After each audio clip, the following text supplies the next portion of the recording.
Okie dokie.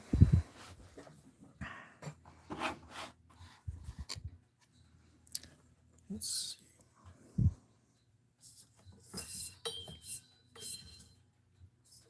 Nope. Perfect. Oh, there we go. Absolutely stunning. Earthquakes, everybody. I live in California.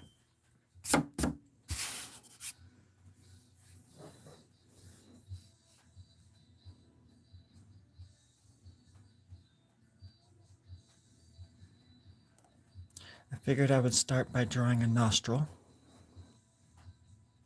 Look at that little sucker. Or sniffer, I guess.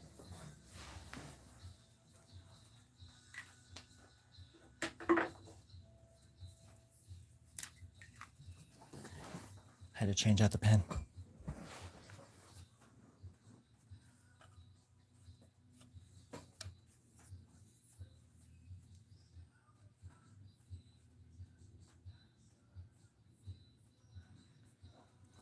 I hope everybody is having a grand opry of a day.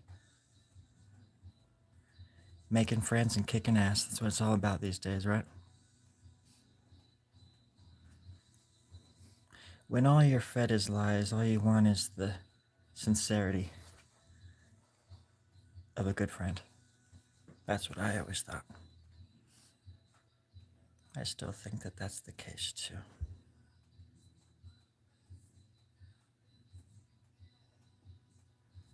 It's not us against them.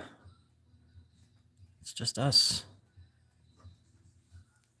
Ellen Ripley was right when she said, you don't see them, referring to the aliens, you don't see them screwing each other for money.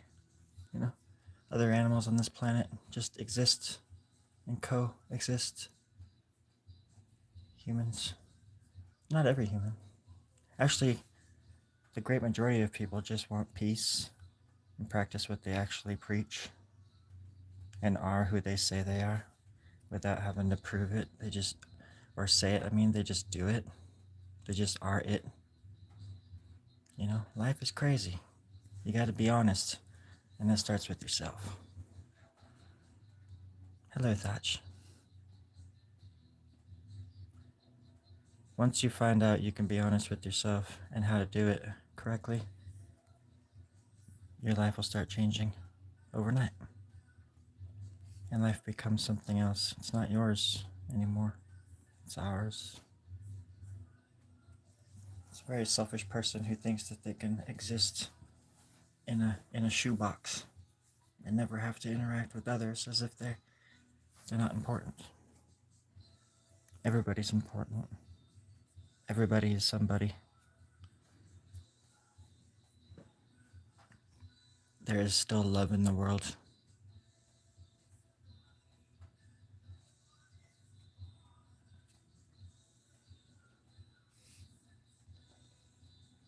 I'm a big fan of the L word. No, not lesbian. Jeez. Even though I can get down on that too. You know, I think love exists. It's a powerful thing, and it's still out there. And I think it's gonna make a grand comeback. Of course, it's kind of subjective, you know.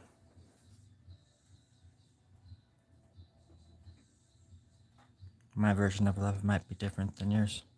My version of love is a warm cup of coffee on the side of a mountain,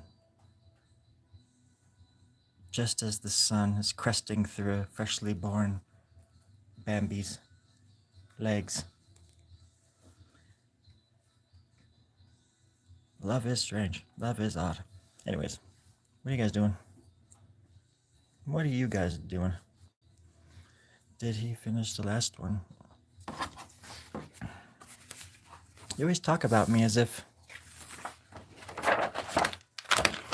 you don't have to just ask me that. This is the last one I was working on. I could keep working on this.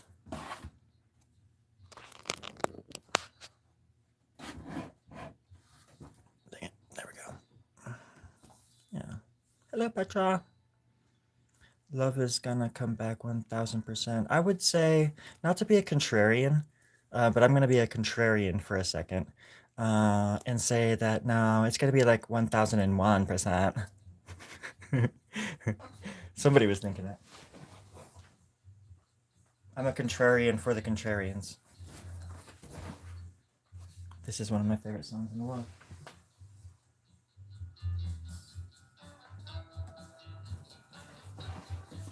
This is my friend Sleepy Seahorse.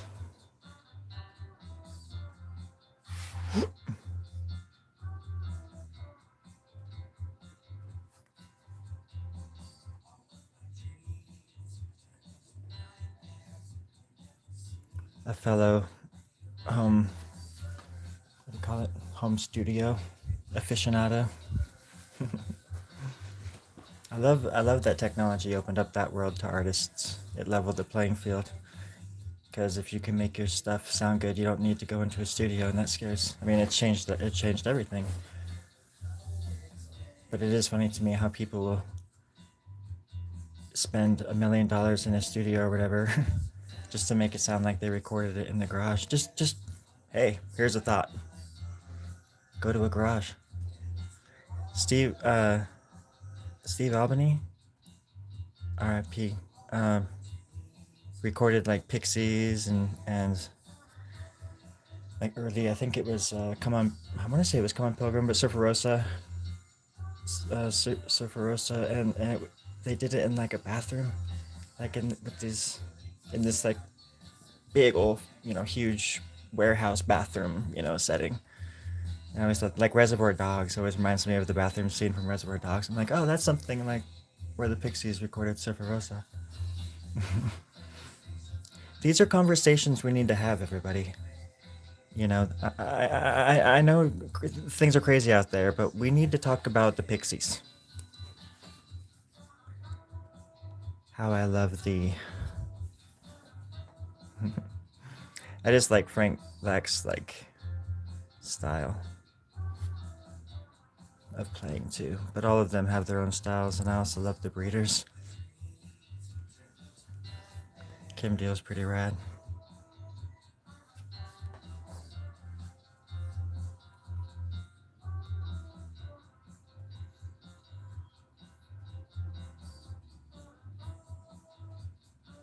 See, I like putting lines down on paper in certain ways that make it look like there's something going on the page.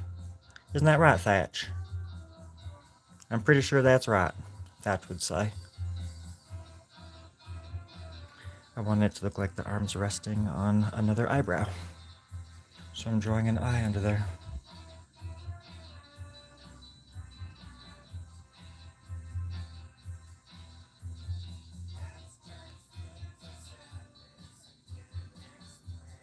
I'll have to just make it, there we go. And that could be another eye. And that changes the whole face too. Because then that would be the other eye. The nose. But it can be anything you want. Just like life. You can be anything you want. And they actually didn't. I used to think that they lied about that kind of stuff. Like, you can grow up to be the president. You can be an astronaut. You can be the first man to walk on the moon. Or Mars, for that matter. They were telling me when I was 4 years old that I wasn't gonna be walking on Mars, and look at me, motherfuckers! I landed on Mars. I am on Mars right now. That's where I'm coming live from right now. I finally got here like 2 nights ago, and they said that it was like not breathable, and there weren't aliens, and there were no like McDonald's here and stuff. I'll tell you what, I'm sitting in a McDonald's on Mars, and I'm just gonna tell you that much, okay? I'm not supposed to be telling you any of this, but it's worth saying. Anybody want something from Mick a Days? What, you want some McBurgers and stuff? Some McBurgers and stuff? Just checking out your profile. You're a very interesting human in the best ways. Super sick art, man. Hey, by the Pixies, is what does that say? A1? Yeah. Doolittle is something else. That's the thing, every one of their albums has such a unique vibe. Surfer Rosa is just freaking chaos, but it's got some of the most. I just love the texture and all of the way that the songs are the timing signatures in the songs, the way that Frank like puts the lyrics in there and just cuts out the middle man, which is like some kind of he breaks it into threes instead of like four beats. They're like 3 beat songs. It's really weird, and it's so freaking unique and fun to listen to because the songs once they start, they just wrap around the lyrics in such a way that well, his lyrics are also very visual, but great lyrics and a great front man or just a lead singer songwriter kind of guy. But then you also surround him with all these geniuses like Eric Drew Feldman and stuff. When he goes on the road, he's recorded a bunch of stuff with the Catholics and in his first album, Frank Black. You know, Eric Drew Feldman was in there, and Joey was still like playing with them a lot too. But the Catholics were like a different band. Anyways, but the Pixies was just like the perfect blend of musician because Dave Lovering too is just an amazing drummer. I always say this about like great bands. It's like any band that or any drummer that can keep up with that band, you know, it's the backbone. And if you listen to David's drumming, it's just spot on. And creative, very creative. What is it, Bone? I can't think of it with the song going.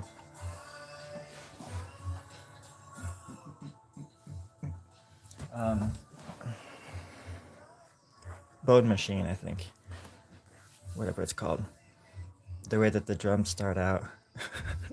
It's just the way they come in. It's so awkward, but it makes perfect sense. You know, I like when art surprises me.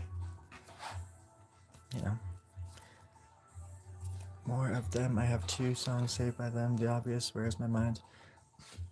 Yeah, Come On Pilgrim's a great album. I mean, they only had 5 albums, but yeah, like I said, each one because even Bossa Nova is really cool and a little bit more experimental here and there, but very studio-y feeling to it. But then Trompe Le Monde, their last one, is it's very. I think even I read it in a magazine or something. It's the way that they described it as like arena rock. The songs are just larger than life, you know. And I don't know if that's a. It's just the way they chose to record it and put them together. But there's so many freaking great songs on Trompe Le Monde too. But that's when you can tell. Like I think in the last 2 albums, you could really start hearing Black Francis starting to change into Frank Black, you know, and then by the time he released his first solo album, he was Frank Black instead of Black Francis, even though his real name is Charles Thompson. I don't know why I know all this, but I do.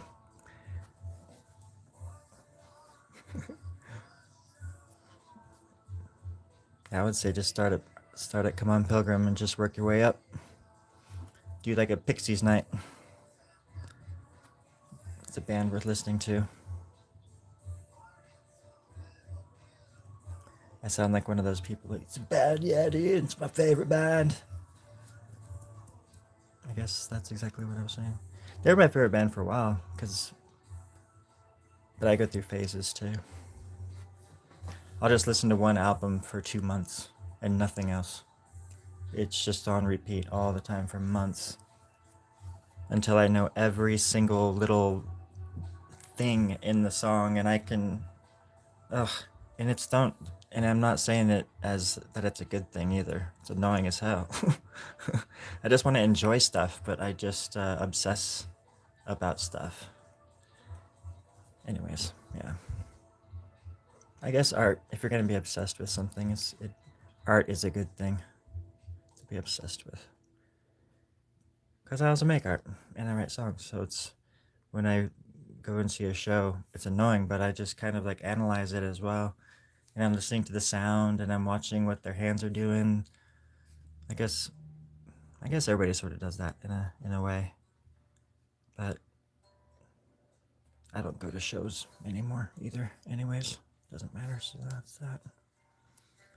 Astro, thank you for that wonderful. Hey, Blacksmere. Astro, welcome to the club. Pull up a chair. Have a seat. Or not. Whatever. It's completely up to you. I'm just here to do two things. Two out of three things. Kick some ass, chew some bubblegum, and make some art. And mothers, I am here to make some art. Well, who's censoring me? Who's censoring me? Well, stop doing. You better stop doing that. Oh my god, they're still doing it. Who's doing? Oh, the producers. Oh, they're behind the window. There's a window over there. You can kind of. They're all outside the window and they're like watching me do this. And they usually give me the cutthroat thing like this. And I don't know what that means. I think it means I get something to eat or something. So I'll get something to eat, and then it looks like they're screaming even louder. I don't know how to please these people. And I'm a people pleaser, my friends. I am a dope person. Yeah, my dad used to call me a doper. Yeah. You're about to do a, yeah, dude, it's my foot.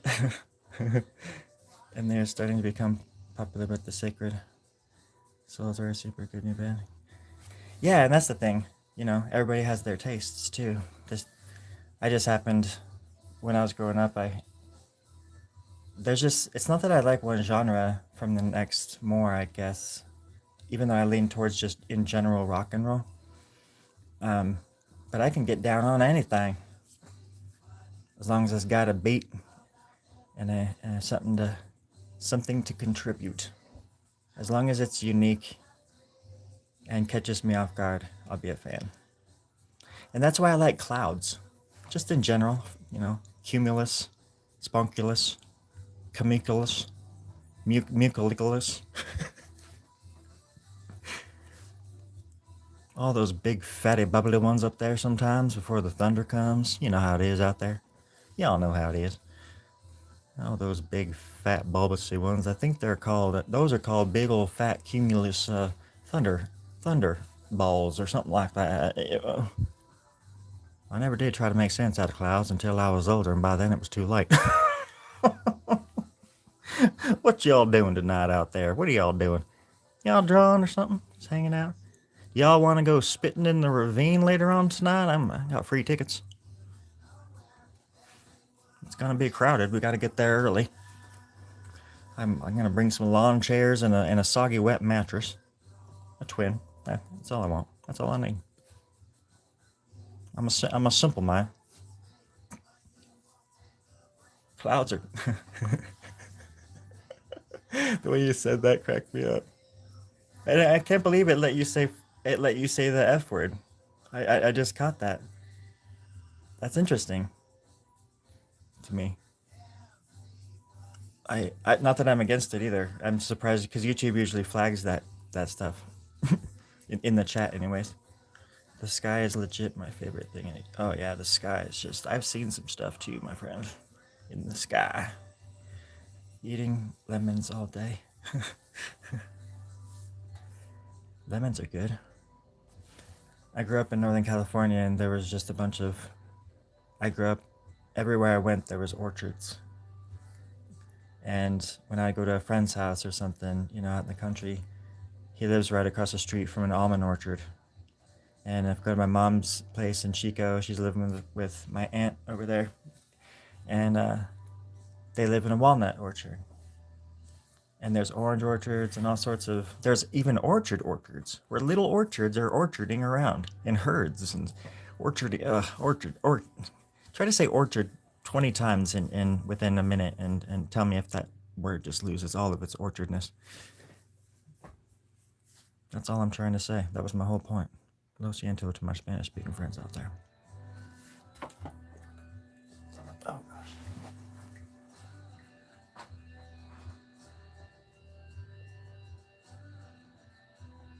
All right. On that note, oh gosh. Oh golly gosh darn dang.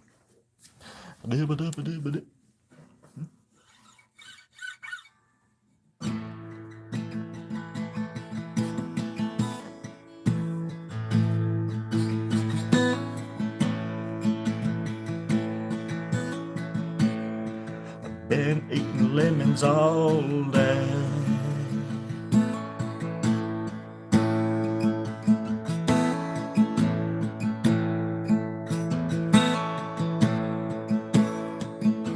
I got away the same fuck in the chat. Yeah.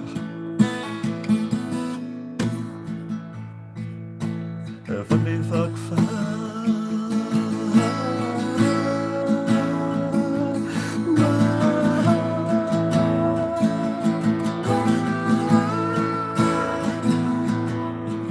in chat, I said it goddamn right.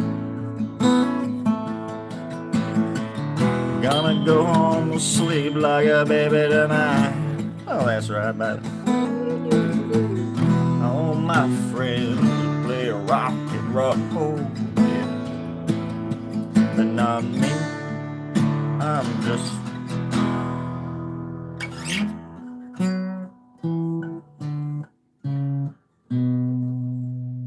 another asshole.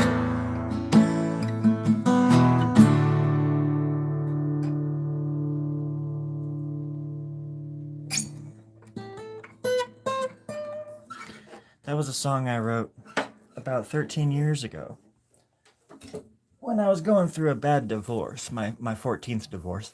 I was sitting on the top of a pyramid, and I had my guitar with me, and I felt like writing a goddamn song. Is that a crime?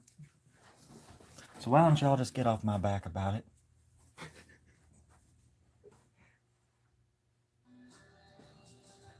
Back to the Sleepy Seahorse stuff. I'm just playing, of course. I love y'all.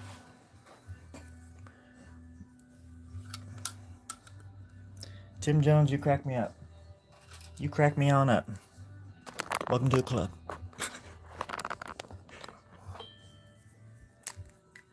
Look at this little ugly duckling here. How are you, Just a Human? Just a... Remember that one time in Africa when we were calling each other Justa? Like Justa Rhymes, and you called me Justa Crimes? Because I had just gotten a brush in the Congo, with a brush with being as a criminal, and then we got out through a gold mine, an ancient gold mine, through like a water tunnel that sucked us through to Egypt, and that's where we ended up sitting on those pyramids for the first time. Those were the days. Those were the best days of our lives, wasn't it? I like to think so, anyways. I think about it often. Maybe a little bit too much. I think about it so much that I write about it on the walls, Justa. You should see my goddamn bathroom. And the neighbors hate me because I write on the outside as well. I'm not gonna exactly say what I write just yet, Justa. Justa yet. But I promise you this. I am going to hell. Alright. Let's check out this drawing now. A spitting cup in there. You know, I grew up in a house that, in two places, my grandpa and my dad, they had spittoons. They chewed and they used like these like vase-looking things that were made of metal, and you like spit in them. And that's what you hear when you in movies when they like spit into like a little can in the corners. That's what that is. It's like people spit into it, and I always thought that was weird how they can aim so well with spit, but it's just talent. Just another sort of talent that I was just unaware of, I guess. But it's also a great self-defense mechanism that could save your life someday. So I recommend y'all going into the nearest saloon and learning how to use that old spittoon. On your own time, personal time, of course, because I can't afford to be sending all y'all over there into like the nearest saloon and doing that or supplying anything like. You just do it on your own time and let me know, take pictures, didn't happen kind of thing.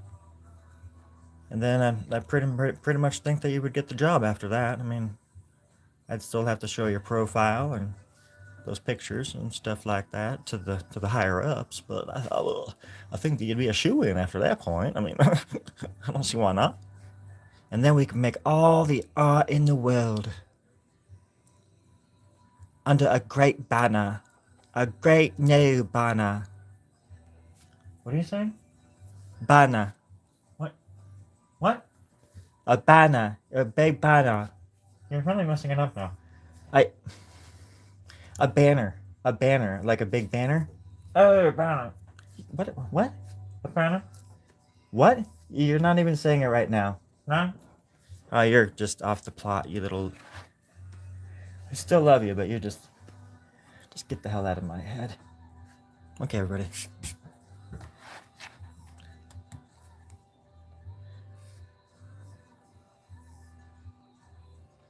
I like drawing flowers.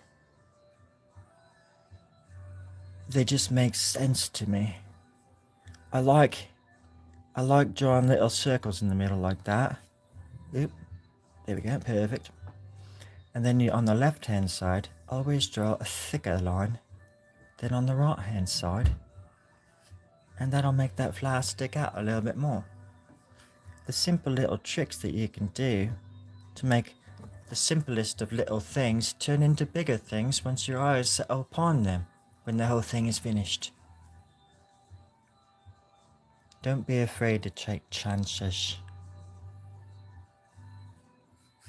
and to shake things up if it gets too stagnant. If you can. Wanna go inside? I think my cat wants to go inside. I have to attend to my kitty cat. I shall return.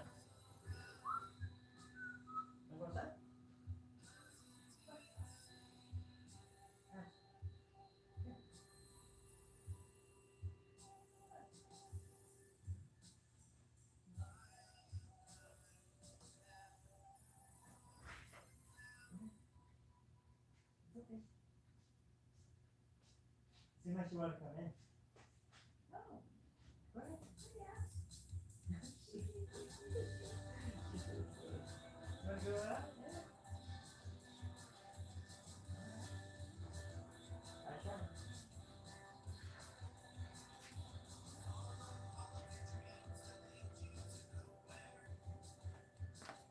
False alarm. My cat fooled me.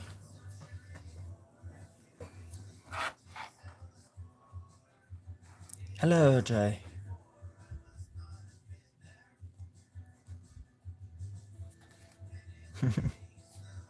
Kitty, kitty, kitty, cat.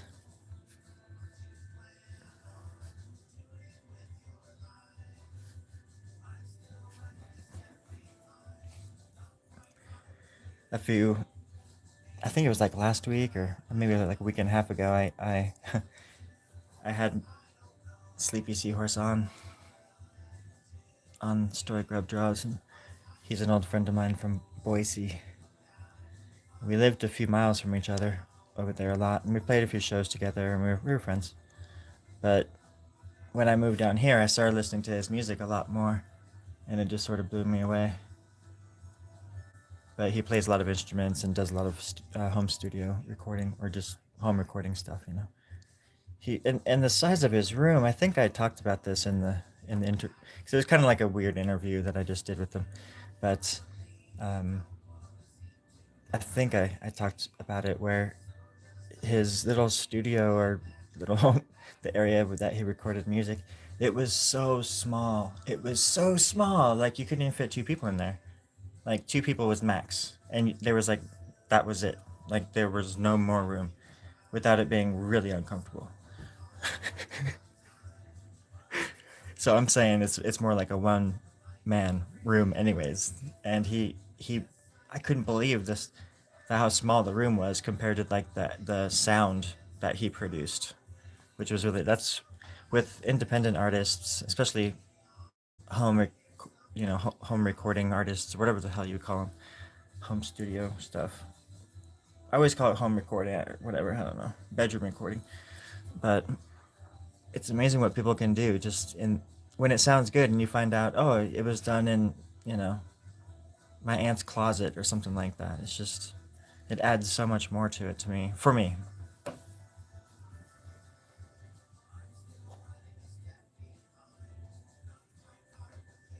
Music is so crazy.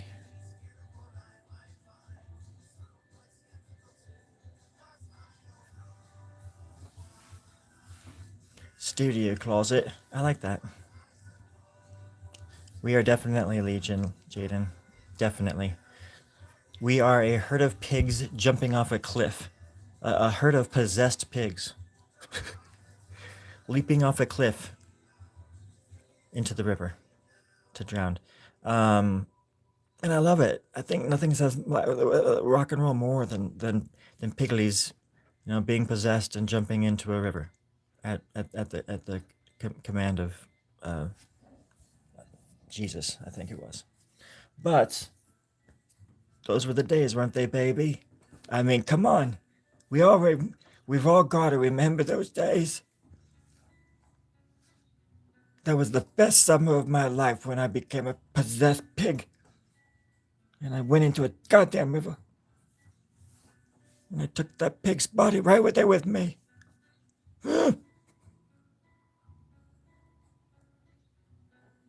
We were Legion for about 5 minutes back then. 5 minutes is an eternity in the underworld. But at least this time I brought my underpants. My little Piggly Wiggly underpants. With the hole in my little squiggly tail can go right through it. But you still won't see my bum hole. Thanks to the pants. I think if I was a pig, I would still want pants. Yeah, definitely. Okay. Hey, thank you.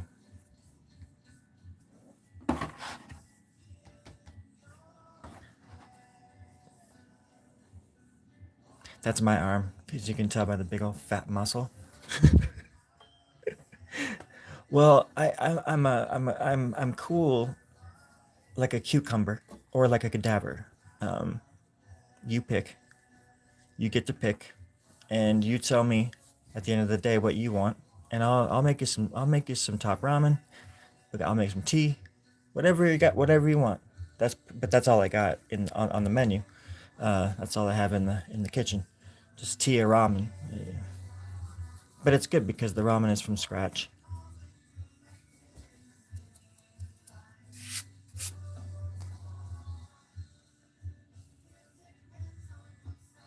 Oh, thanks, Nightwing.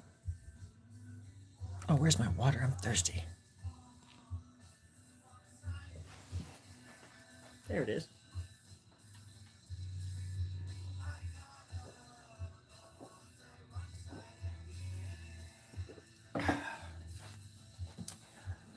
I'm definitely one of those people that takes a drink of something, and if it's refreshing, I go, I hate that. I hate that. I think that's because or is it just like a thing, like that you can't help? It's like how little kids will say ouch. Like that's the go-to word for out. Ouch is a weird thing. Like ow.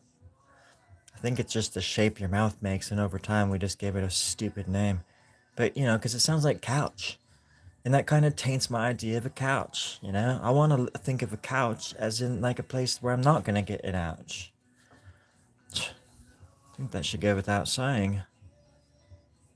I actually really do like couches. As a kid, I slept on many.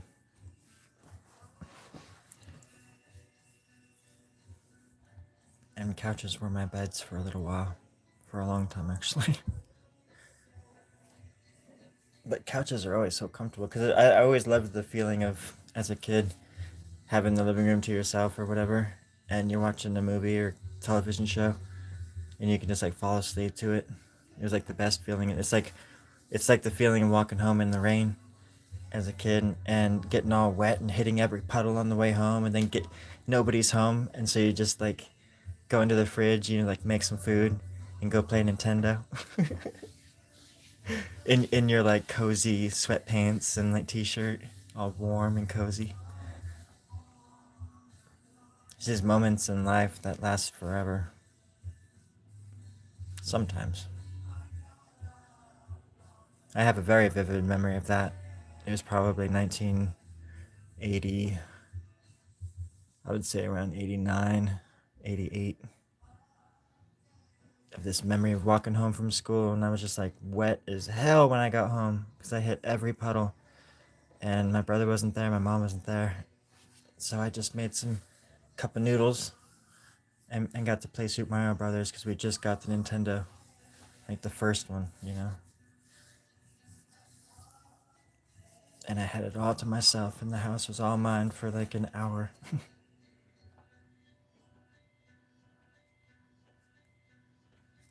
Didn't have TVs in our bedrooms and shit.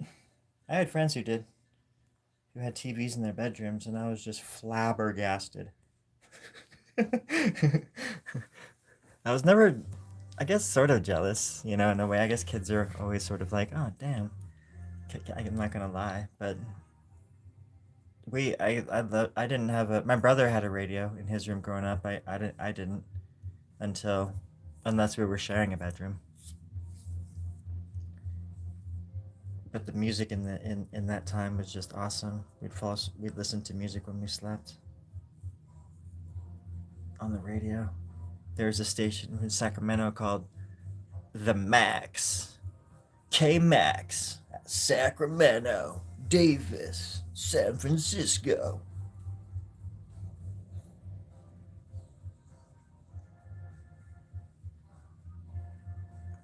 That was when we lived in Davis.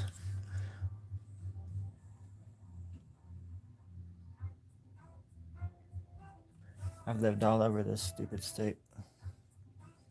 I was born in a little place called Paradise, California, right above Chico, California, where I grew up. My social security number is what? There we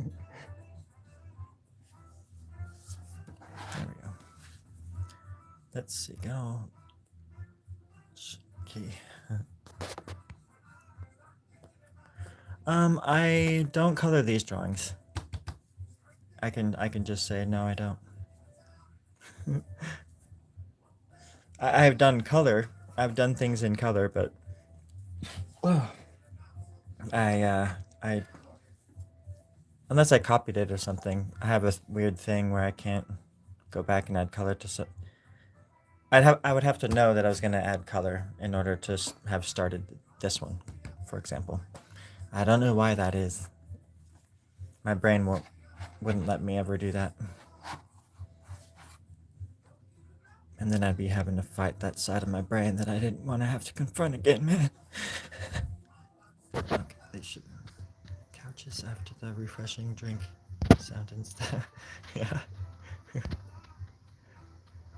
Scorn.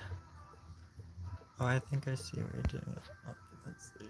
I'm only 25, but it was still like in the 2000s. Oh yeah, yeah. That's like a timeless thing.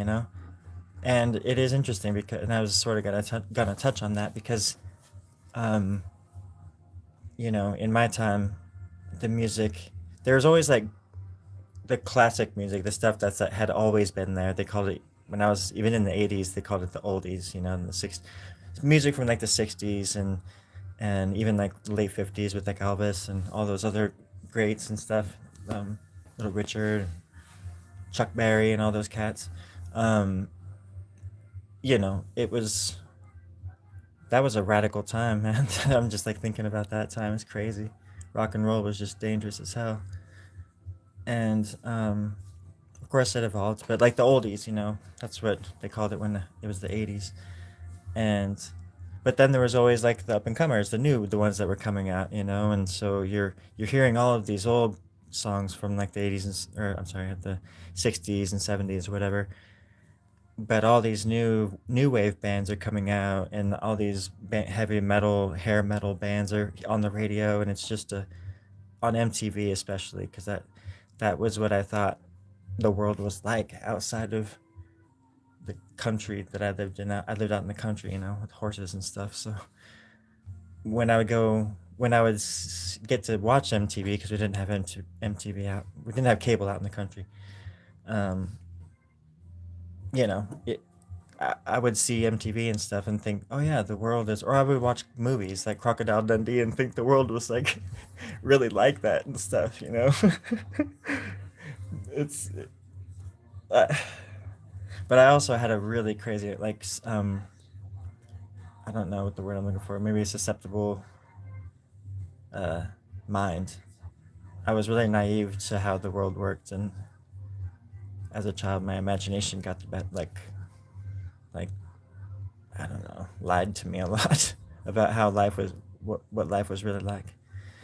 But years later, I would go back to embrace that feeling because I realized that we get to choose our own destinies, and we get to choose how we react to the world around us and how we feel about it.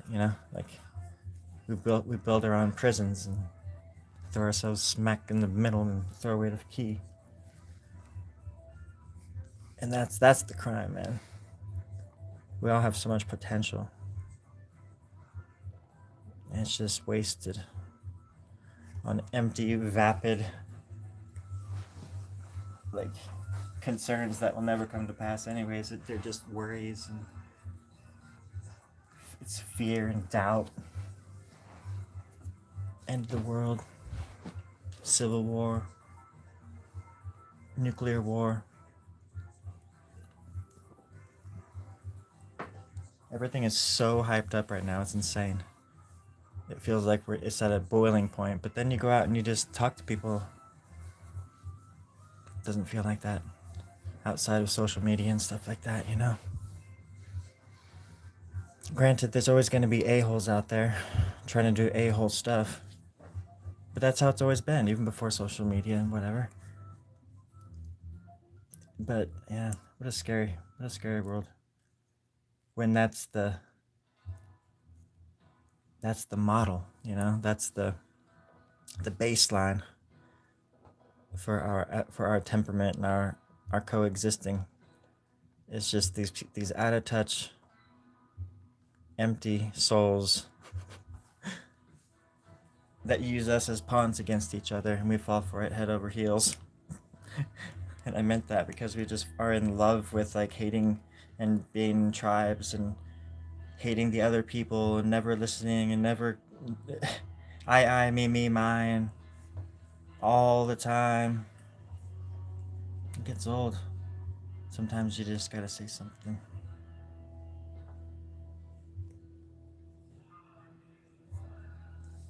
I just see all these beautiful people and their lives are being taken from them. Beautiful people all over the world, everywhere.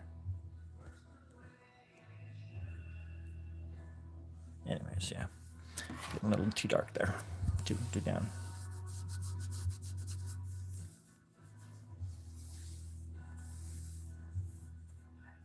Oh yeah, the internet that's all it is it's the model, it's how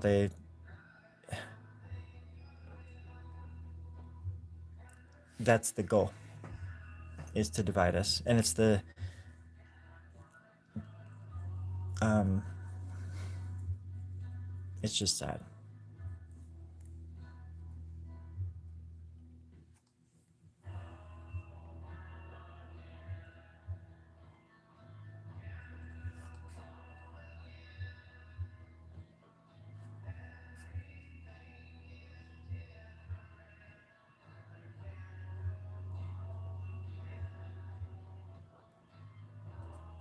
But I've also had like, I worked at a pet store down here, and I worked customer service, and I met a lot of people, and a lot of people from different walks of life and different political aisles or whatever. And people are just people. We all have the same concerns, and we all have the same problems. And I mean, if you think about all the stuff that's dividing us right now too, it's what does that have to do with us being at least decent to each other? There's just no decency or empathy for each other. And I'm saying from all sides now, because you can't be a Republican without being a Nazi, and vice versa, whatever it is, Antifa or some shit. I don't even know. But the dehumanization of each other is just ridiculous. And it's out of control. And again, there are some people that deserve those titles, but you're taking away the importance of those words and the meaning behind them when you just like label entire swaths of people this one stupid word or whatever, you know. To me, that's just childish, and it doesn't. I like to take people as they come. You know, I think people deserve respect until they don't. Because I've been there too. Oh, because there are people that deserve those words, you know. So, but not everybody's is that. And there's nuance. There's nuance to everything. It's worth getting to know people, even just a little bit, and then you'll start being able to walk in their shoes just a little bit. And not that you should be necessarily walking in people's shoes because that's kind of gross. If they don't wear socks, just think of how soggy those freaking sandals or shoes are going to be. And I don't want to. I wouldn't wish that upon anybody. So just think about that. But why can't we all just get along? Why can't we all just get along, little doggy?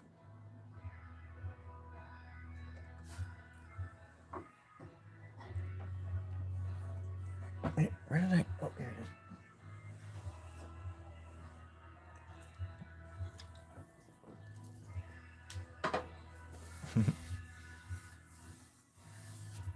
Just smoke and pass.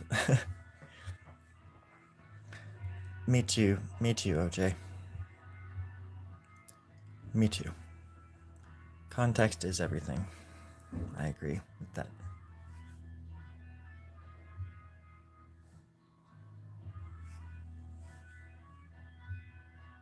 But I also think that people are being hook, line, and sinkered.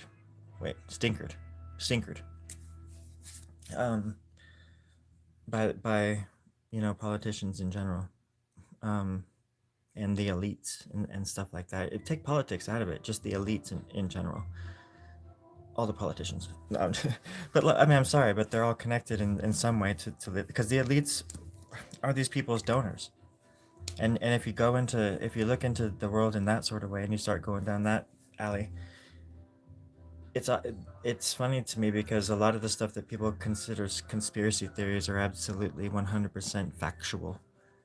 You know, if you look at something like Operation Paperclip or Operation Northwoods, like these crazy scenarios and things that happened and didn't, um, that are not to mention just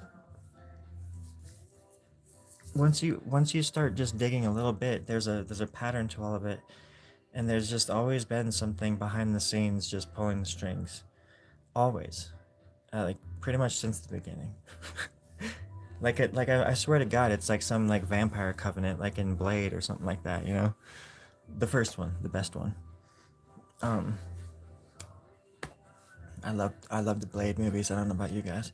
I like the second one. The second one is badass, but I really like the first one. I like the way it was filmed, and I love Wesley Snipes. He cracks me up. He cracks me up. Anyways, yeah. I just like the editing too and stuff. Let's see, Epstein is still alive somewhere. You think so? I mean, I wouldn't be surprised. I wouldn't be surprised. But when I heard that he was dead in his cell and the circumstances behind that, I was like, oh yeah, I saw that coming a mile away. It's like a freaking, you know, we've all seen that movie before, and it just happened. And it, and think about all the dirt, like, there's other people out there that like have it's all about power and it's presidents, and I'm not trying to get into like this other side of it, but like, certain politicians just come and go, like presidents. A lot of presidents just come in for 4 years or whatever, and then they're just gone into history, kind of, and they do their thing, of course. And but you know, there's other people that are just in it for their forever, or they're even born into it. Um,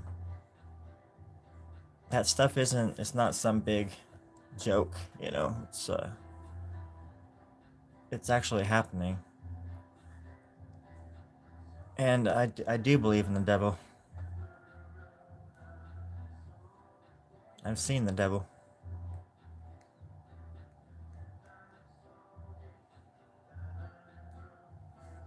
And he has dollar signs for eyes, my friends.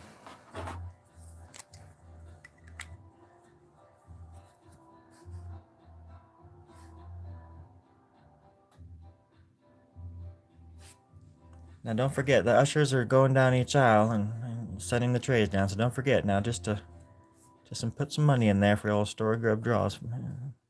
I appreciate that. And send all your gold my way or your Reebok pumps. Size 7. For my nephew, and if you wouldn't mind signing them for me too, because I want all your autographs. For an assignment that I'm working on.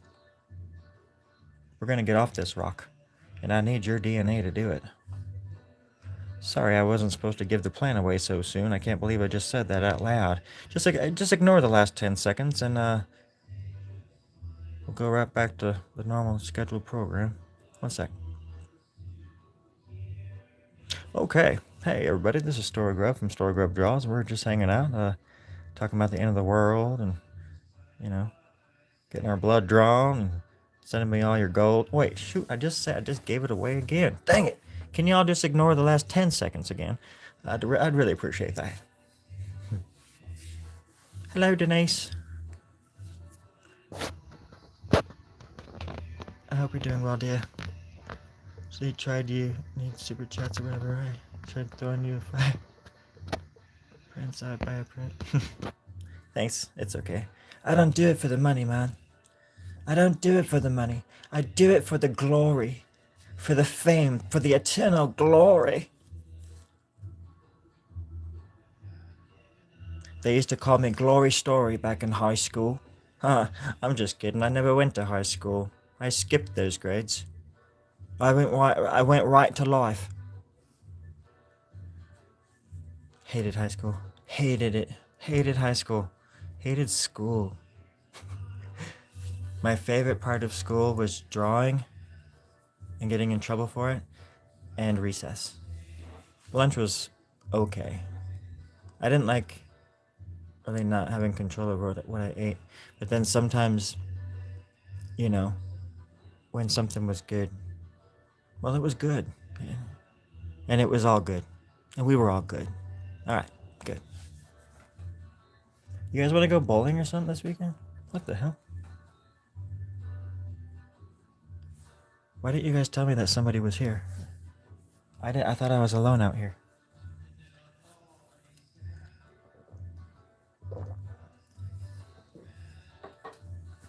I'm really freaking out. What the hell? Abby, leave that stuff alone. That's yard sale stuff. Okay, let's do that. Uh-oh. I just need some. There's probably some breasts in there somewhere. I mean, there's one right there. And there's a little nipple on it too. You can see a little nipple I put there. But it definitely needs more. For all of you who don't know, later, OJ. Thanks for stopping by. Also talked about how there should be boobs in it, more boobs. And I agree. Just like with any kind of, I mean, if it was a landscape, let's say this, if I was drawing the Sahara Desert, for example, and a camel in a off in the distance, and the sun setting, I would still be drawing some big old bulbous breasts. I'm pretty sure I would be doing that. You would see it anyways. You'd be looking at it. You would know that you saw them, maybe, but they'd be in there. They would be in there, that's for sure. Somehow, somewhere. Maybe in a cloud. Maybe in a big breasty cloud. Or maybe the camel's back. I'll work them in no matter what. And that's how you always get those suckers selling out the door too. Oop. Anyways.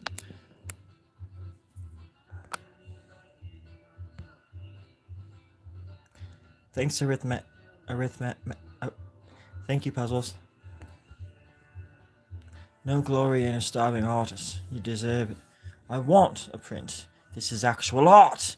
I'm sucked into it like a... Hold on. Like a what? I'm sucked into it like an I Spy book. I'm telling you.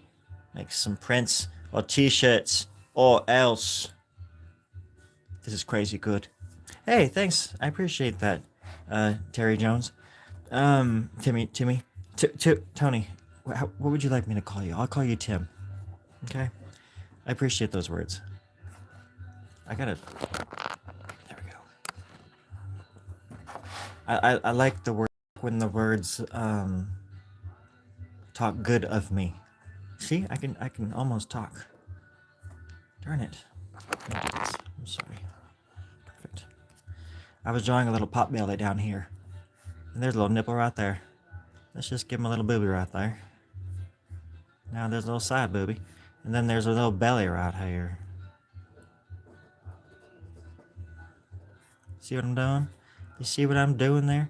Now right just like thinking about doing your freshly mown front lawn. There's another booby right there. Who would have thought? I always leave room for more boobs. Jiminy Christmas. It's my favorite time of the year, mate. How did you know?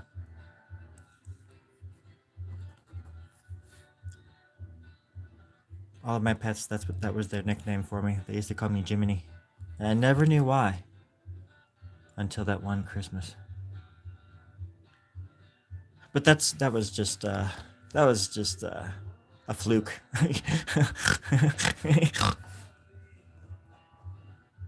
That was just a flubbery. I don't want to talk about it. Thanks, Puzzles. I appreciate that, though. Perfect. Absolutely perfect. You would like a white hat, white this design, white all over, white it. Uso. What are you talking about? Beelzebub. So much details. Thank you so much, my friend. I thought those were... That's why I said it.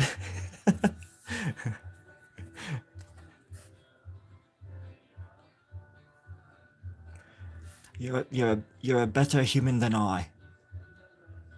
You've got eyes like a hawk. And a chest like a cabbage. And I, for one, have noticed. I have taken notice, my friend.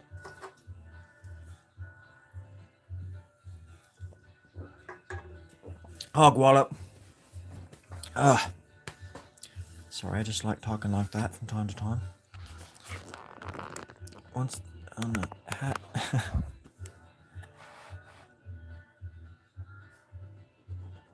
I mean, it's not even that I would...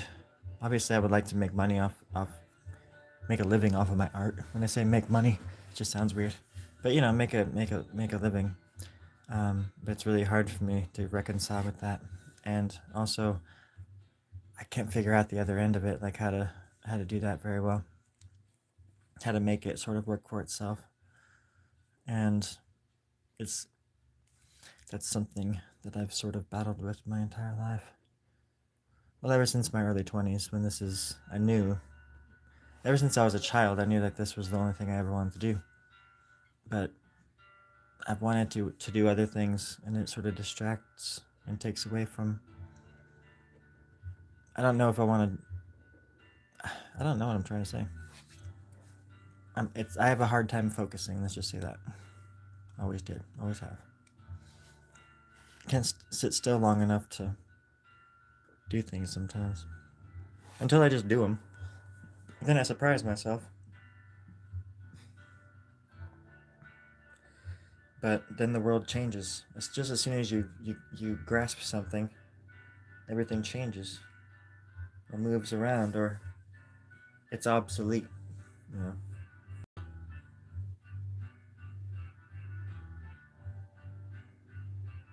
And the world just goes on changing. Anyways. Cabbage-chested babe. I love me a good cabbage.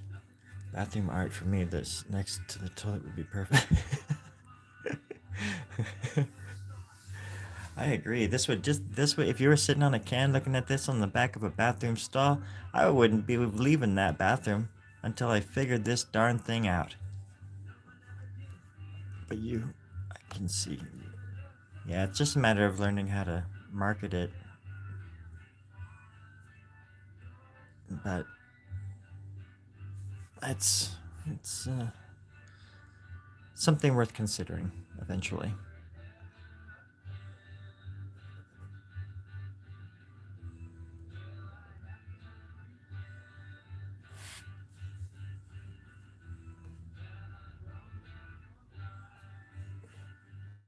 Hello, Polywog.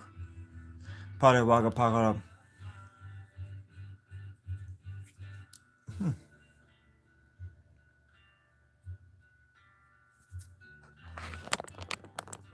Thank you, Polywog. Apocalypsimo. Apocalypsimo. Apocapolywog. I'll call you Apocapolywog. Can I call you a wog? This top quality paper makes some parents throw up. Let's see.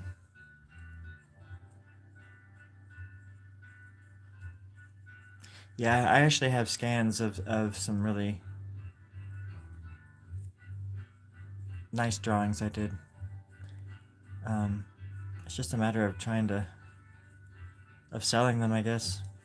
I mean, I have a Square site, on for StoryGrub on Square, and I have stuff for sale on there. I just don't ever talk about it. And it's like I'm not good at it. I'm nervous to get an order because I don't know. Sometimes I don't know how the system works and stuff, or I get just nervous thinking about the whole thing. I wish I had like an assistant, like some kind of little rodent that could crawl into the walls and tell me what to do. I think that would help me out a lot. If anybody knows a rodent who's willing to just work for garbage food, I would be willing to learn garbage traits. Garbage knowledge I'm afraid that's the best way to go these days. Garbage is as garbage does. Basura. Ayúdame con la basura. Let's do this. Okay, sorry about that, folks. There's an earthquake happening right now. We gotta watch out for these damn dogs. These pig dogs are trying to kill me over here. Sorry if that was really loud. I kind of scared myself. I think I just wet myself. Yep, I just like a little pog dog. Wait, polywog. I was thinking, oh my gosh, I'm getting all these names mixed up. Because you got to think about a fish and some kind of polywog. They're like peeing in the water that they're swimming around in, and they're breathing in. It's kind of weird. But not that I was thinking not of you, Polywoggy, Apocalypsy. I'm just talking. I'm just talking to the stars. Don't sell online. Yeah, eat some mushrooms and set up sheep. I don't have any sheep. You telling me I have to sell my house and get some sheep? I mean, I'll do it. I'll do that shit. I'll do that right now, honey. Yeah. I don't love you anymore. What? No, I don't. I don't love you anymore. Give me the keys to the sheep, to the sheep factory. I'm out of the house for good. Okay. Thank you, dear. I love you. I was just kidding about that divorce thing, by the way. I know. Okay. You had this look on your face still that you were shocked or something. I was obviously joking. I love you very much. Oh, I know. Oh, you're so sweet, darling. Now give me the keys, or I'm gonna prove to you how medieval it can get in here, how dark it can actually get before the sun sets. Shadow of your heart. What? Nothing, dear. Just can I have the keys? Oh yeah, here. Okay, folks, sorry about that.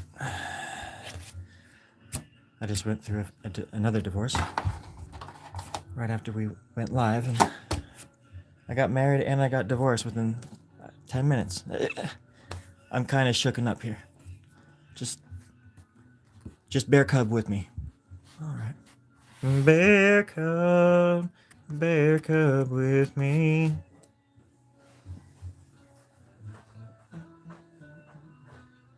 Usually the internet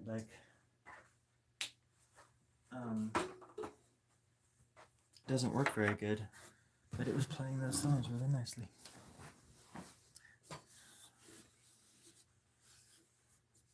I've got to think like a consumer.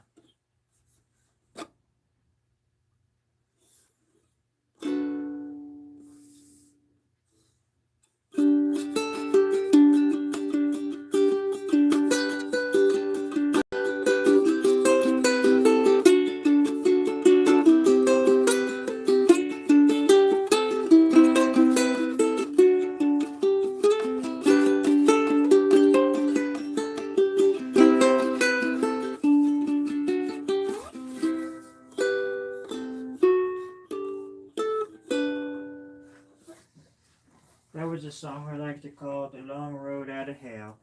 This next one's called The Fat Ugly Duckling Rode a Bicycle into Heaven. The fat ugly duckling rode a bicycle into heaven. Hell.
Well, I'm the ugly duckling.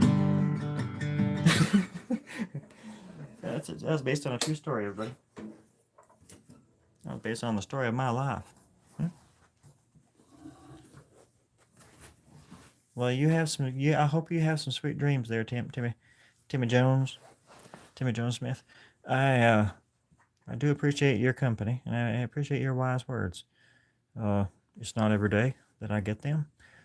It's not every day that I would even want them. You know, I try to think of myself as a lone wolf, a maverick, living life without thinking about what other people necessarily think, or they're keeping them damn opinions to themselves. And every once in a while, somebody comes out of the woodwork, like yourself, and proves to me that, well, people are worth listening to from time to time, and it's worth shaking somebody's hand if I know that the devil's dick is going to be in the dirt at the end of the day. So let's just all be good old buckaroos and buccarinos out there and buccarinas, and just come together. You know, and I think for the company, Timmy Jones, as much as everybody else does in there and out here, we're feeling good, and we're gonna be doing good. We're gonna be holding it down strong, all that kind of stuff. SDT. I'll replace Tim Jones.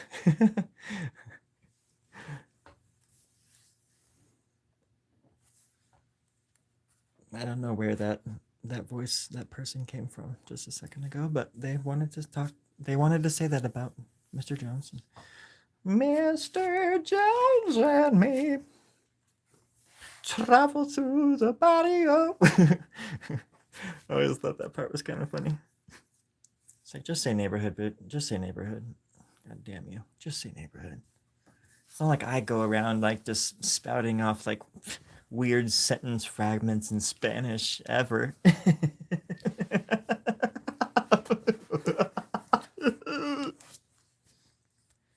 Lo siento to my Spanish-speaking friends out there. That's my bad. That was my bad.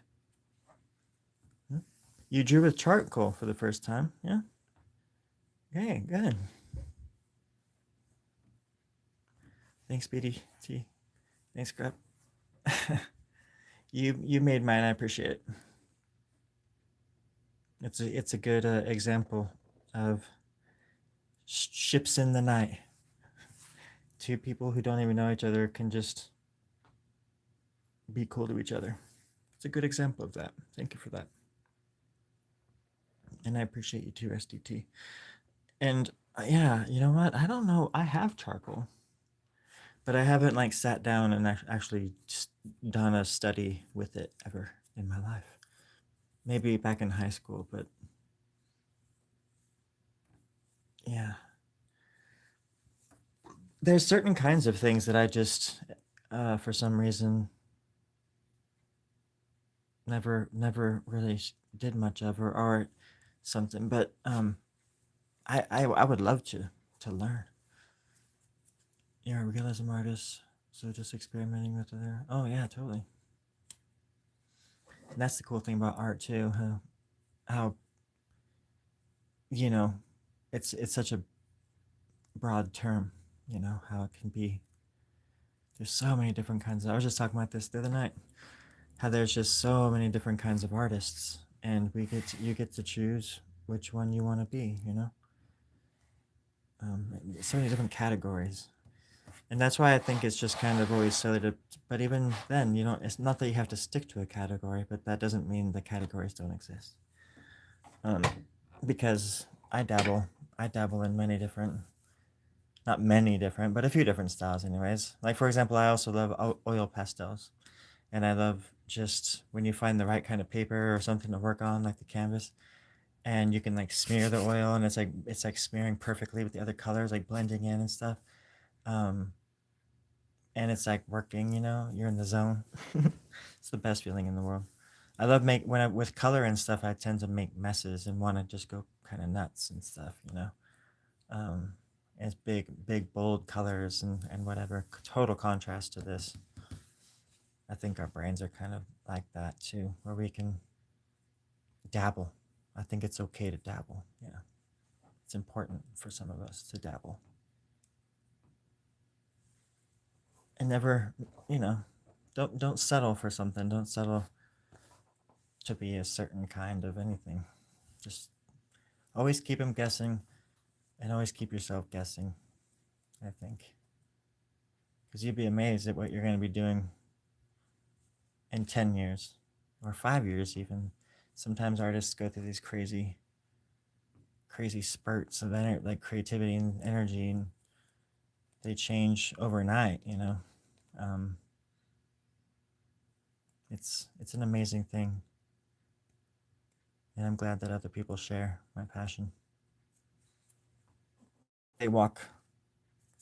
Y'all walk amongst us. We walk amongst y'all. I don't know how I would say that, but artists are everywhere. It's kind of cool. It's like a big family. It's like the biggest cult on the planet, but we don't really talk about it.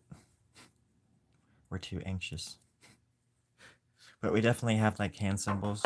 When I see like an artist walking down the street and I recognize them and they're in a crowd of people, I make like the gesture, and usually it goes like this.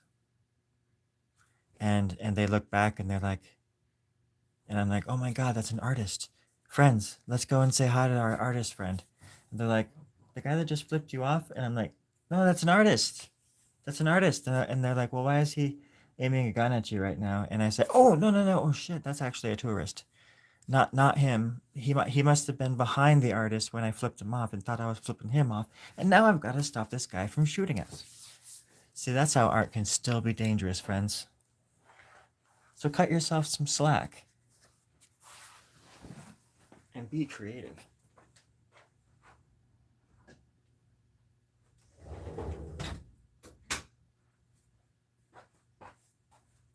Here I come.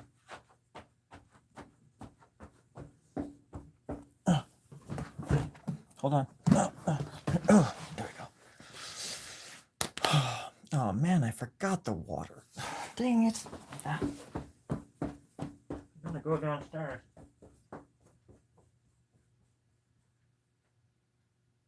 Okay, stairs now.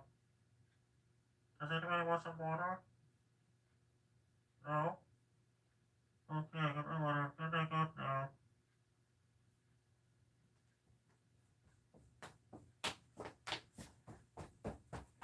Okay.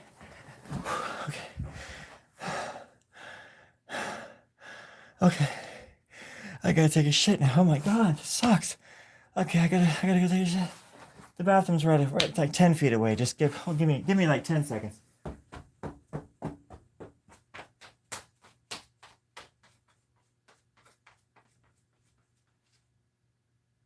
No, it's just 10 feet away. I was just kidding that time. Besides, I already pooped my pants. There's no going back now. Okay, back to the art. Hello, Nancy K411. Did you have the info that I asked you of? From the Raven Quest people. At the base of the mountain. They were asking about you. They had no idea what I was talking about when I said that you still owed me $5,000 for a crime that I never did commit. Plus, I never signed the goddamn contract, so you're going to have to come at me another way with that one, you cutthroat henchman that you are. Wait, is this Nancy from Jersey? For 1972? It certainly looks like you. I'm confused, Nancy. What is going on here? Who are you? Oh. I like digital drawing and animation, but there's something special about actually putting pen to paper. Yeah. It's a very instinctive. It's an instinctive approach. Our ancestors were doing this. And when I say our ancestors, I mean it. Ancient artists. We all come from a great line of creative thinkers and ball-busting creatives that changed the world that they lived in and guided us through great periods of turmoil and misery and mayhem, and kept our minds occupied with stories ancient, come and gone, making them up as they went along. Myths that seeped into our souls, into our DNA, that we still feel to this very day. We are echoes. We are the souls of an ancient body that once walked this earth. The remnants of giants.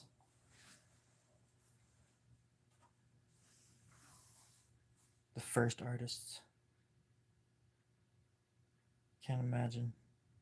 If I could go back in time, anywhere in time, I would want to see what,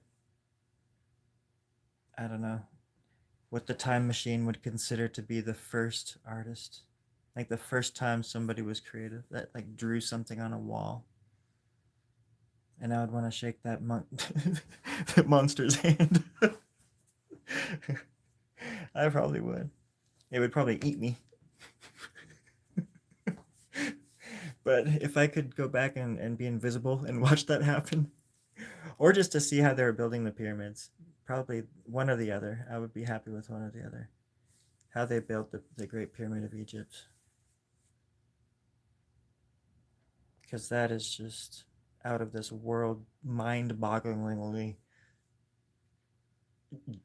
just obviously it's so funny how everybody on this planet just walks around like everything's normal, and there's like the pyramids of Egypt exist. You know that everybody should just be like so freaked out by that like all the time. But nope, there's just great pyramids that these ancient ass people built. Something was going on here eons ago, massive, on a massive scale. Mining and moving things with your minds, controlling the weather even. I'm talking about Atlanteans. in Disney World. It's a beautiful time to be alive.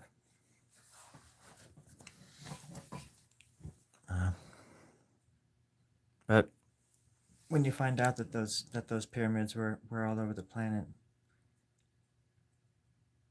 and that it all did mean something at one point, um, that's when things start like kind of moving around in your brain. You start realizing that, well, yeah, I come from an ancient line of, or a great long line of ancient artists, and all you creatives out there do too. Especially, nothing more I respect than a brave artist. Because most of us are just like shy and timid in you know, normal life, I guess, or whatever you would call stereotypical life. But then you put us in our element and we're gods. And I mean that with all humility. Humble gods, I would say. Some of us act like, just like any race of giants. Artists are capable of being a-holes too, but that just makes the art that much more interesting. There is no better, there is no worse. It's every artist has his purpose, has a has an overall has an arch, has a story to fulfill, has a tale to tell, and a torch to pass, to other artists, because I come from a long line of just immediate artists that inspired me. And I'm not saying I'm special. I'm just saying, like, I'm just one of millions of artists, for what it is. And I can tell you 5 of my influences, just off the bat. Um, I don't want to tell you right now because I'm lazy and I'm ugly and I'm fat and I don't want to talk about it. Now, I would say Dali, Picasso, John Miro, Robert Crumb, Frida Kahlo. That's 5 right there. Those are some of my favorite artists. I have many more. I at least have one more. But, you know, there was something about their work that was striking, especially for the time that it was made in. And I totally am inspired by ancient art too, like Mayans and Aztec and Egyptian hieroglyphs and petroglyphs and cave art and all sorts of cool shit. And we get to experience it all because, ancient artists didn't necessarily know that people were going to be seeing that stuff 30,000 years later or whatever it is, which I think is just amazing to think about. And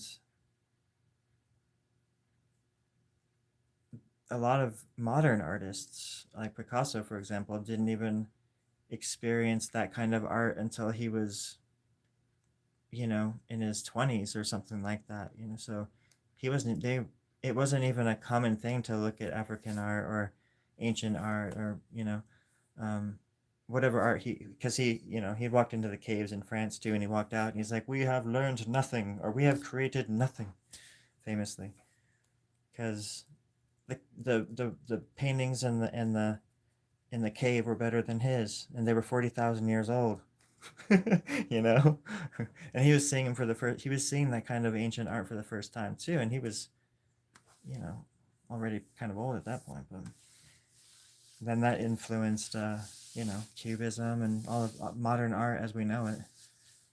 um, it's just a really interesting web that we weave as creatives, and these different influences, and people that aren't creative too are a huge part of it as well, because they're the ones that, you know like, are connoisseurs of art. Like, they're like, I don't know, there's a relationship. We all, like, everybody on this planet has a relationship around art. Everybody appreciates it for different reasons, but it's, take it away and think about how life would how boring it would be, and how you know, we're just not built that way. Anyway, I am babbling. I am babbling like a little bitch. Sorry about that, friends.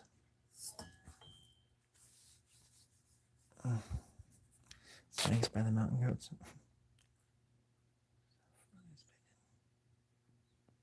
Yeah, and it is about reverence too. Yeah. You know, I kind of grew up to kind of like dislike Picasso in certain ways, but I wouldn't call him a horrible artist. I feel like he's near his mind.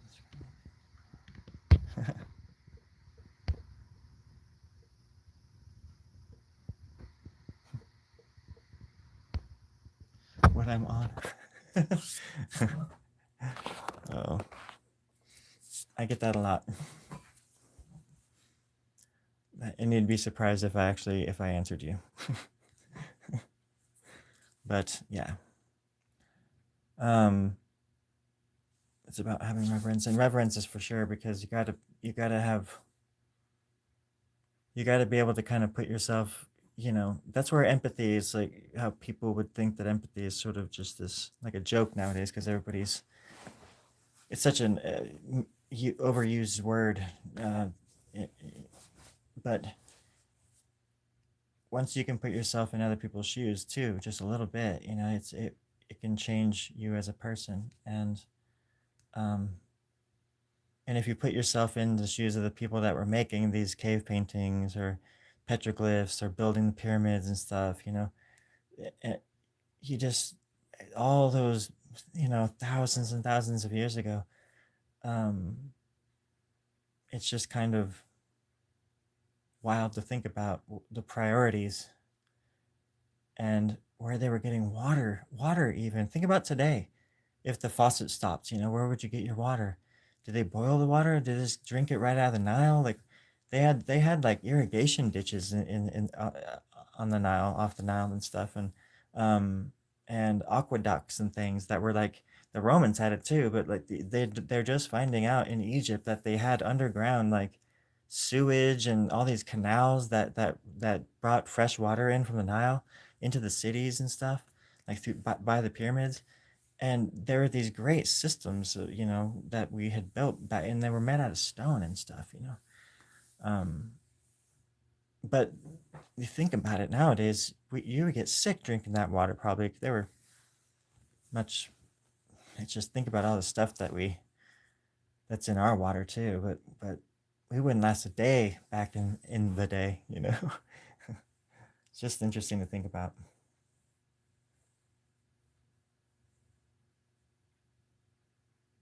That was the best summer of my life. Anywho, I should probably shove off. I thought I heard the kids inside yelling and screaming about 45 minutes ago, but then I realized I didn't have children, and so now I'm like kind of worried. I think I have a tumor, and I think I got to go inside of my head tonight, and with a screwdriver and an Allen wrench, and I got to get this sucker out just like I did the last one. I pulled the last one right out my frickin' cavity, my right out my nose, like in that movie Total Recall with Arnold Schwarzenegger. I pulled that thing right, it was like up in my brain practically. I pulled it right out there and on top of it on my nose and stuff. You're just right there. Yeah. Okay. All right, friends. Now you know the drill. When you go home tonight, or if you are home, and especially if you're just drifting off into sleepy slumberland, remember Story Grub draws, and the things that Story Grub draws talks about: peace, love, and understanding. Because without those things, well, it would just be death, hatred, and destruction. but that's all right. That's all right. Because I believe in you, and I love you so much. I wish I had a piece of candy or something. I have a sweet tooth, and I want some candy. What's wrong with that? Okay. I'm going to run to the store. Does anybody want anything? Like Gatorade, candy? I'll buy a bunch of candy. It's Halloween, goddammit, I want some candy. Anyways, I hope y'all have a wonderful night. thank you, Petra, for the company and everybody. Just BDD, BDD. Wait, hold on a second. Let me read some of these. It's about loving words. It's.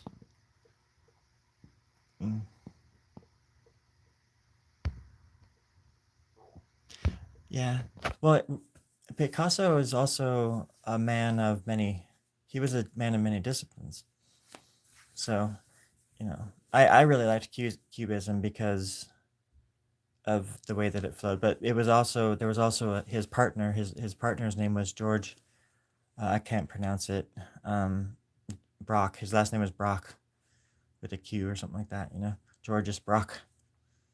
And I like George's stuff almost better than Picasso's, but they started Cubism together, sort of. Like Picasso is sort of with the dames of whatever it's called, the France or whatever, in the bathing ladies or whatever it was.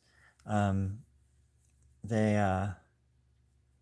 with that was technically the first Cubist painting.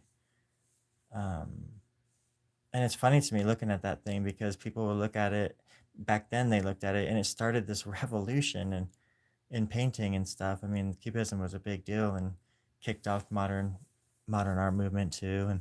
But anyways, I mean, the Dadaists were close after that. Anyways, they were already doing some weird ass stuff.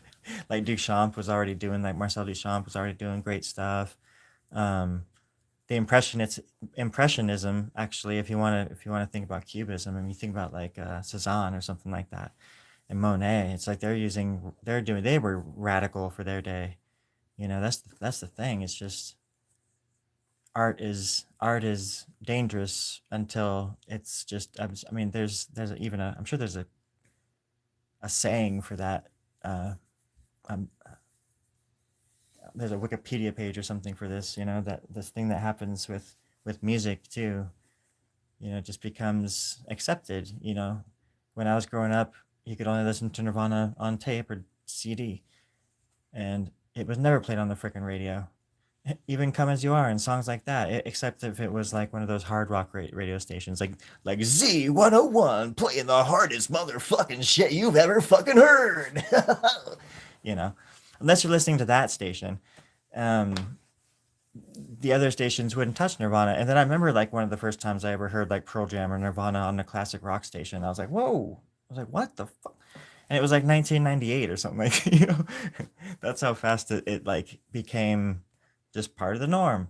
And then like with Green Day or something and these bands that like you started hearing that kind of music in commercials, and they started selling Nirvana shirts at J.C. Penney, and it was just like, what the hell?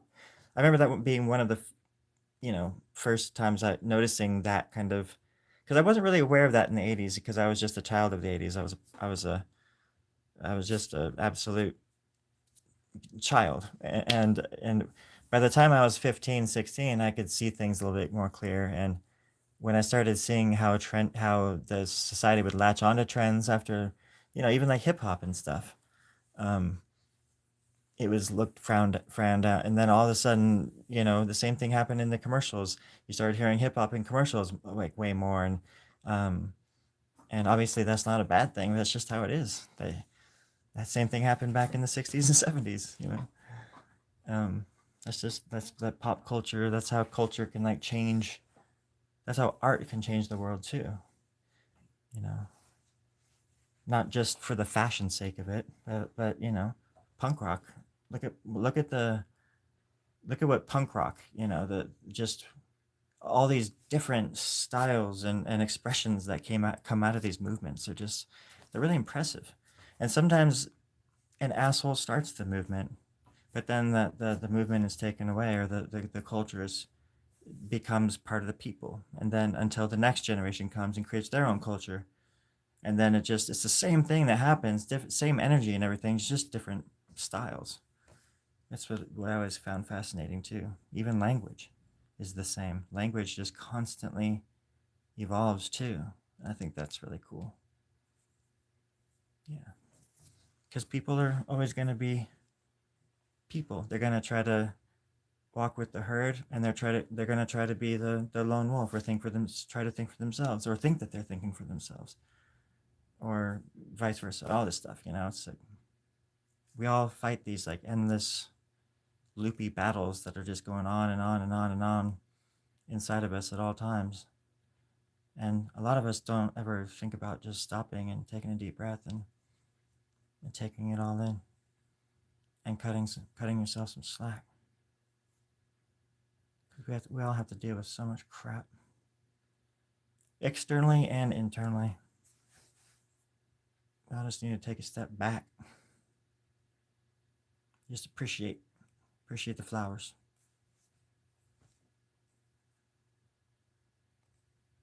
I think we can turn this ship around. This weird ass world. These weird ass people.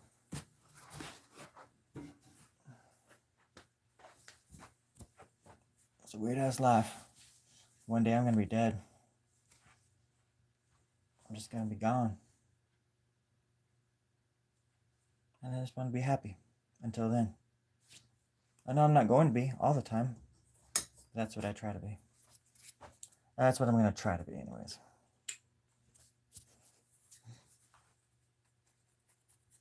Anywho, I like making other people happy too. I can be an asshole as well. So, there's that. Sweet dreams, everybody, on that note. I love you and go to hell.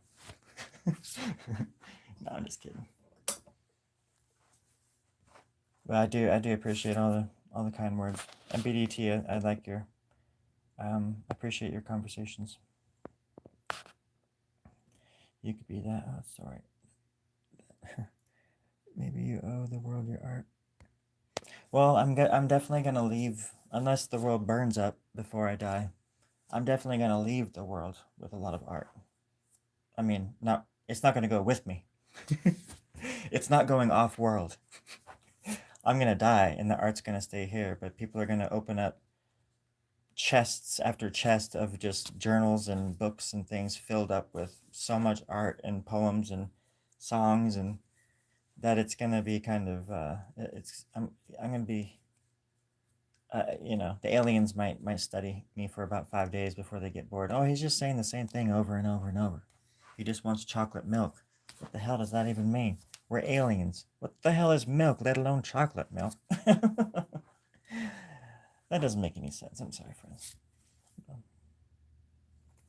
No, that's what I realized from an early age. Because I thought I was going to die young. I thought I was going to die before I was 30. I just had this, for some reason, I just thought that. It's kind of morbid, but and it's kind of embarrassing, but I just never planned for life after 30. And so I just kept living, and I was just like, well, okay, I'm still alive. God damn. And, here I am at 45. And just keep on discovering new things about myself and my friends and my family and the goodness of people. How good people can be. Even when I'm out and about, walking around and stuff, people will just say nice things to me when they don't have to say anything at all, or they could even say something mean, or just awful. And it's quite the opposite. And it makes my heart happy to think that there's so many good people out there walking around. And a lot of them are my neighbors. And I wish that kind of for everybody. I like being surprised, especially when I'm the one that's thinking, oh, they're thinking I look a certain way because I dress, when I'm not doing my sketches and stuff, I dress a certain way. I don't talk about it much, but I dress, and people around here, they're supposed to be like my sworn enemies or some shit. And I just don't get it. I don't get that from anybody around here.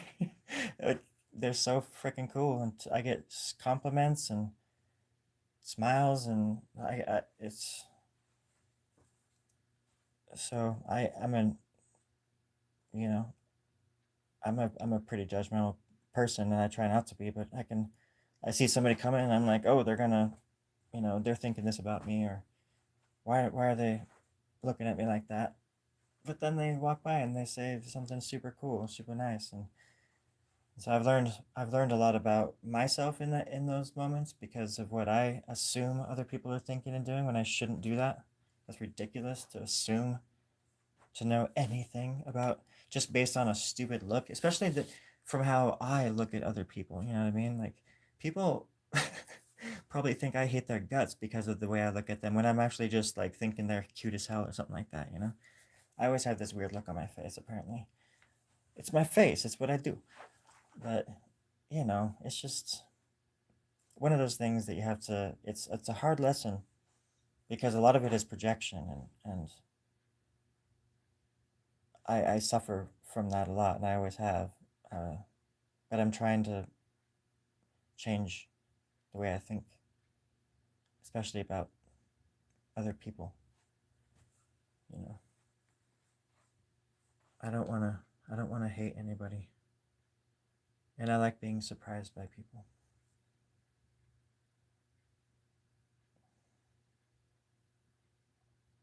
Because I just know everybody's going through some shit, and if they're not going through it now, right now, they're going to be. And I just want everybody to find happiness as they can, as it comes. All right. So that's your homework. Go find some happiness. Spread some happiness, if you can.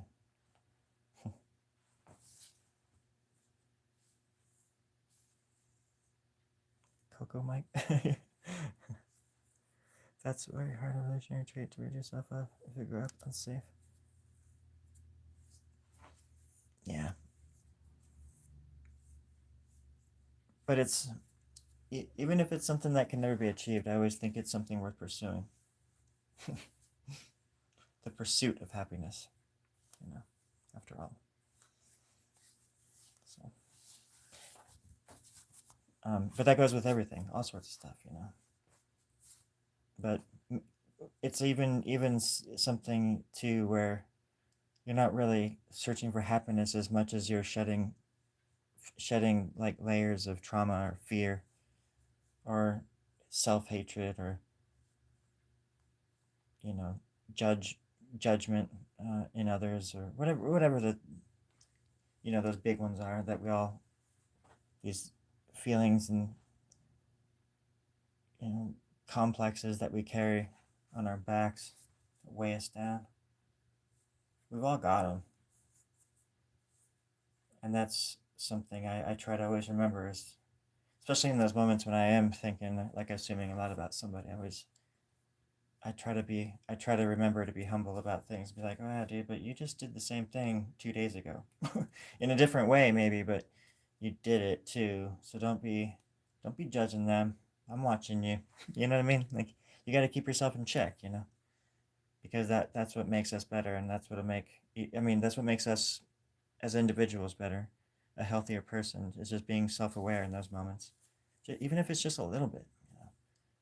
Um, at least to ask yourself, wait a second, is this the right feeling that I'm having right now? Is this legit? Because sometimes those feelings are spot on, but even then, it's like where are those feelings gonna get you? What? But yeah, shedding fear and hate and self-doubt, self-hatred and stuff can also free you in ways that will allow happiness to come in and fill up those spaces. So that's what it's all about, I think. So anyways, that's something I kind of strive for. Happiness. It's a warm gun. Pursuit of meaning. Ooh, I like that, yeah.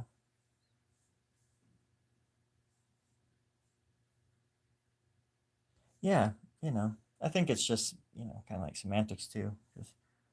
Because with meaning can also come, some happiness. Some happiness in knowing something or But yeah, I just say happiness is like an umbrella term for being content and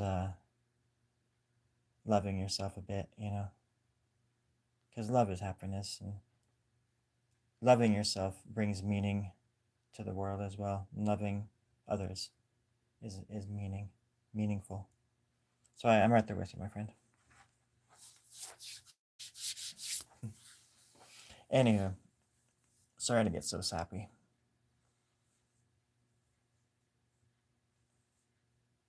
I'm moving back to Portland, Oregon next month.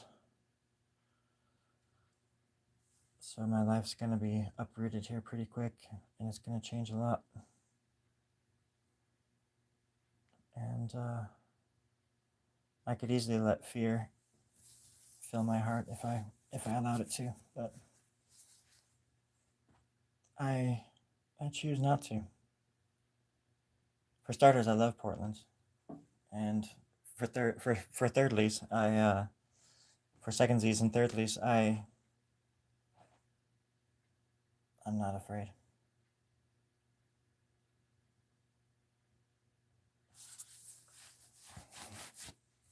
All right, y'all. I said I was gonna go about 14 hours ago, but you know I'm really gonna go now. Oh god, I appreciate the likes too. How do I feel about Portland? It's home. Portland is home to me. I'm very happy to be going back, and I'm gonna be living in my old room again. Like a few years ago, I lived on the east side with two musician dudes. These like folk singer dudes, folk musicians, and I wouldn't say folk musicians. They're just guitarists, acoustic guitarists, sort of dudes. Um, but they're both like really good guitarists and musicians, and very friendly, very kind-hearted, quiet, respectful, kind dudes. And my room is they had it filled for a little while, but now it's empty again.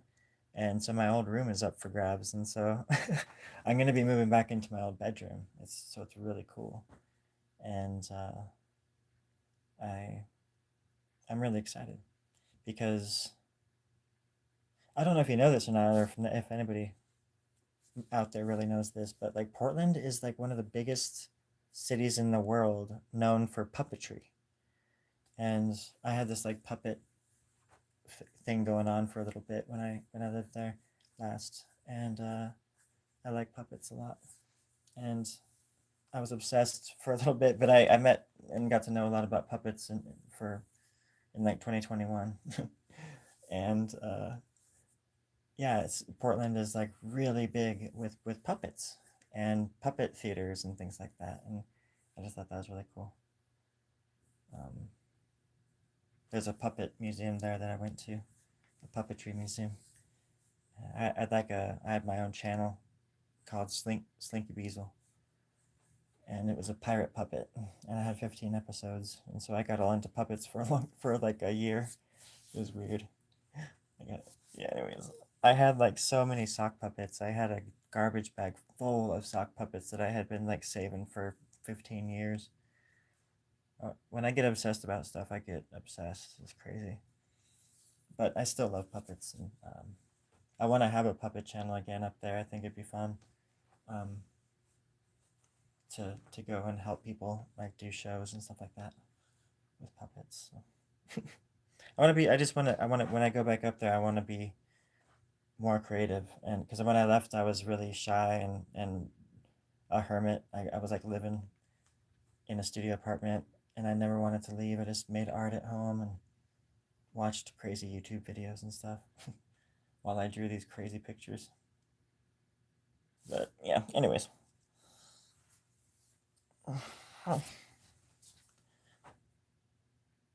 But I didn't I back when I lived there, I just started doing my YouTube channel, you know, like really doing these kinds of things. So I'm gonna be going live from like my little teeny bedroom or somewhere in a park or something like that, which I think would be just fine too. But yeah, Portland's cool. I was just there a few weeks ago actually, like a month ago. Ow. And it was beautiful. Yeah, it is. Yeah, puppets are really neat. I want to get. I wish I could get a job to where I could get like a studio where I could film in and stuff. If I could do that anywhere, it would be Portland though. To have like a little spot to do that. Anyways, I hope you all have a wonderful night. Thanks again for hanging out. Petra, thank you again, and everybody, Justa and Lowry, Leifson, thank you. Good questions. I appreciate that. Yeah, I appreciate y'all. And I'm all like loopy. I'm tired. Just gonna go inside and just. I've been watching all these videos about. I watched the most random things on YouTube. It's so weird, but I watched like a lot of movie review channels and stuff. But I watch a lot of reviews on Alien Earth, and I've only ever seen the last 3 episodes of the show, but I watch reviews on shows like Rings of Power, for example, from like 1 season, 2 season, 3 season, or whatever it is. I would watch all these different reviews on all these different episodes, and I don't even ever watch the freaking shows. I just watch these. It's so funny how, because I don't even like want to watch the Rings of Power because of how they like distorted Tolkien's, like the story is just like all like weird and stuff like that. Um, they added, just like in the Hobbit, like the remake of the Hobbit, or the movies, the Hobbit, they added all these like new characters and distorted like they added all these when it was just like one book, they added all these different things, and they did that with Rings of Power, but times 1,000. And I'll never watch the show, um, but I watch all these stupid reviews about it. It's so funny, and it has nothing to do with race or like gender or anything like that either, because like there's like in the Rings of Power they put like black elves in it, and I think that's absolutely fine. I don't care about that kind of stuff at all. um, it's just I'm a story kind of person, and some of the acting that you see on these like big shows, the acting is so freaking. Of course, the actors don't have a great script to work with, most of the time. So I get kind of, oh my god, I'm doing it again. I keep talking. All right. So I was just saying I was going to go inside and lay down and watch these stupid shows about these shows I'll never watch, or these movies I'll never watch. But that's that's how my brain works. I hope y'all have a wonderful night. Puppet recently. Oh, that's the thing with puppets. They're so photogenic. That's great. Chat, take care. Just good afternoon. People want to put their own spin on things for various reasons, but that goes both ways. The people who hate things for being progressive do it too. Yeah, absolutely. Talk about socks. Um, I would venture to say that I think that Taco Bell isn't like it's not my favorite, but it's there whenever I need it. It's there when I need it. It's like a good friend. Taco Bell sucks. I Let me tell you something. Taco Bell sucks. If I were out and about and I wanted to get something quick, um, Taco Bell sucks. I would more than likely I would go to Taco Bell. Taco Bell sucks, and eat their food, probably on the way home or just after I got home to ensure that I was near ¿cómo se dice? Baño, a bathroom. Jeez, are you listening? Talk about socks. I'm having a hard time here. No, I love it. I love it. Talk about socks. I honestly do. How's your grandmother? Tell Grammy hi from me. Honest person. So many people have lied or refrained to. Well, we'll talk about socks. That's just not how I am. That's not how we roll here. I'm not the one that rolls all the time on this channel. We go through hosts like we go through pickle relish around these parts. But I'll tell you this much: I don't lie. Okay, I would never lie to you. We huh? I would never do that. Not again. Not after the last time, because that last time I got caught and it was real. I would never lie to you again. Okay. All right now. Now everybody go get some Taco Bell and tell them Story Grub Draws sent you and Taco Bell sucks sent you and all that kind of stuff. Oh, 30? Holy crap. I got 30 likes. That's like 300 for me. I appreciate that. Okay, I gotta go. My cat's gonna tear down the door. No rest for the wicked. That's true. Okay, guys. Take care. Thank you so much. 31. 31 likes.